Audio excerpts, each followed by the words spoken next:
সিরিয়ার বিজয়কে অনেকে রাসূল করিম সাল্লাল্লাহু আলাইহি ওয়াসাল্লামের ভবিষ্যদ্বাণী সত্য হওয়া বলেছেন।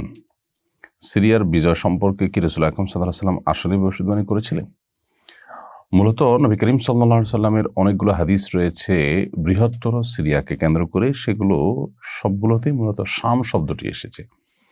শাম বলতে তৎকালীন যে বৃহত্তর সিরিয়া, সেই এরিয়াতে আজকের সিরিয়া, জর্ডান, ফিলিস্তিন, আশেপাশের অনেকগুলো এলাকা কিন্তু সেখানে ছিল। অর্থাৎ আজ সিরিয়ার যে বর্ডার আছে, এই রাষ্ট্র সম্পর্কে আলাদা করে আসলে নবী করিম সাল্লাল্লাহু আলাইহি ওয়াসাল্লাম ভবিষ্যদ্বাণী করেছেন এমনটি বলা মুশকিল। বলতে হবে যে ওই অঞ্চলটা নিয়ে নবী করিম সাল্লাল্লাহু আলাইহি ওয়াসাল্লামের অনেকগুলো ভবিষ্যদ্বাণী রয়েছে। কিয়ামতের আগে একদল লোক সেখানে থাকবে, কিয়ামতের আগ পর্যন্ত তারা সত্যের উপরে বিজয়ী থাকবে, তারা আল্লাহর পথে লড়াইরত থাকবে, সেটা এই অঞ্চলে প্রতি ইঙ্গিত করা হয়েছে। এখন সেটা পার্টিকুলার কোনো এলাকাকে আলাদা করে আসলে বলা কঠিন, এটা একটা বিষয়। দ্বিতীয়ত হলো আরও যে সমস্ত ভবিষ্যদ্বাণী হয়েছে সবগুলোই যেহেতু শাম শব্দ এসেছে, শাম বলতে তার মূল অংশ সিরিয়া অবশ্যই, কিন্তু এর পাশাপাশি আরও অনেকগুলো রাষ্ট্র আছে, সেগুলোতে নবী করিম সাল্লাল্লাহু আলাইহি ওয়াসাল্লাম কিয়ামতের আগে যে আল্লাহর রাহে লড়াইরত কিছু মানুষ থাকবে, তাদেরকে কেউই অপদস্থ করতে পারবে না, তারা বিজয়ী হবে, এ কথা বলেছেন নবী করিম সাল্লাল্লাহু আলাইহি ওয়াসাল্লাম। সেই ভবিষ্যদ্বাণী যারা আজ বিজয়ী হয়েছে তাদের ক্ষেত্রেও হতে পারে, অস্বাভাবিক নয়। তবে কিয়ামতের আলামতসমূহ বা পূর্বাভাসসমূহ সম্পর্কে একটা মৌলিক নীতি বা উসুল হলো, নবী করিম সাল্লাল্লাহু আলাইহি ওয়াসাল্লাম কোনো কথা বললে সেটাকে ফিট সহজে করা যাবে না, আসলে ফিট করা কঠিন। তিনি বলেছেন কিয়ামতের আগে এটা হবে, এখন একটা পার্টিকুলার ঘটনা দিয়ে যদি আমি বলি যে এটাই সেটা, তো এটা আসলে কঠিন বলা।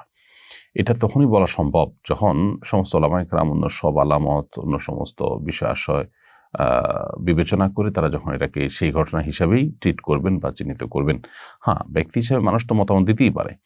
কিয়ামতের পূর্বাভাস সম্পর্কে যে সমস্ত হাদিসগুলো রয়েছে সেগুলো ব্যাখ্যা করে অনেক উলামায়ে কেরামই বলেছেন যে নবী করিম সাল্লাল্লাহু আলাইহি সাল্লাম যে বলেছেন এটি তারই প্রতিফলন, এটা একটি মত। অনেকে আবার সেটা বিরোধিতা করেন যে এটা না, সেটা অন্য ঘটনা। এই জন্য কিয়ামতের আগে একদল লোক লড়াইরত থাকবে, তাদেরকে কেউই লাঞ্ছিত করতে পারবে না, তারা বিজয়ী থাকবে, ইত্যাদি ইত্যাদি যে হাদিস বলা হয়েছে নবী সাল্লাল্লাহু আলাইহি ওয়াসাল্লামের বিশুদ্ধ সূত্রে বর্ণিত যে হাদিস রয়েছে, সেই হাদিসটি আজ যারা বিজয়ী হয়েছেন জালিম অত্যাচারী শাসক বাশার আল আসাদের বিরুদ্ধে, তাদের ব্যাপারে খাটতেও পারে। নানা কারণে সেটা নানা দিক থেকে মিলেও যায়, কিন্তু এটা জরুরি নয় যে এটাই সেই ঘটনা।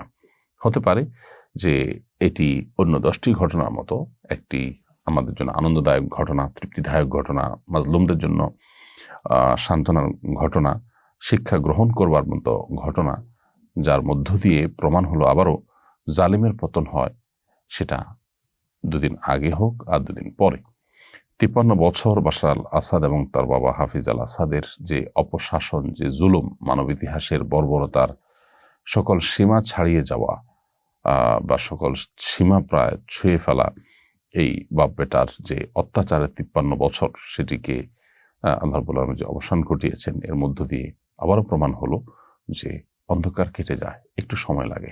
যারা কষ্টে থাকেন, যারা দুঃখে থাকেন, তাদের জন্য এখানে বিরাট বড় শিক্ষা এবং সান্ত্বনা রয়েছে।